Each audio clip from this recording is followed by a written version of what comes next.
to spread the philosophy of Swami Vivekananda amongst the members of Polyhedron, Mr. Hundre has installed 2 Dhyan Mandirs in the premises of the factory. Employees can practice Dhyan Dharana for self-empowerment and self-enlightenment.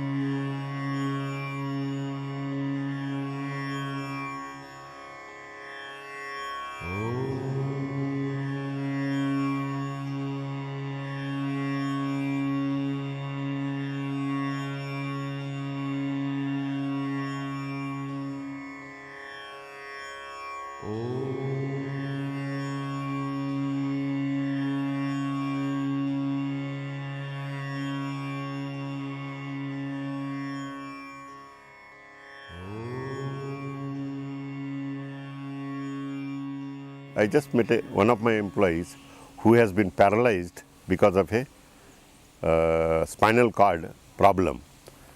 He has been in bed for last more than 6 months. I went and saw him yesterday. I asked him, how do you manage?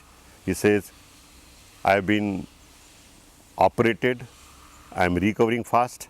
Then I asked him, do you get any help from the ESI office? Are you getting the deserved ESI benefit from the office? He said, I am getting it. I asked him, how do you manage?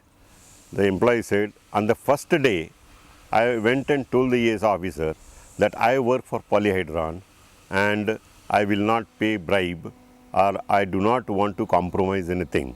If at all you can do it, please do it. If you cannot do it, please give me in writing that you cannot do it.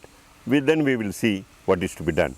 This tells me that most of the employees, I cannot once again say 100%, but most of the employees have taken this to their heart. The example of Suresh Hundre has shown us that even a common man like you and me can stand up against corruption and succeed. Oh.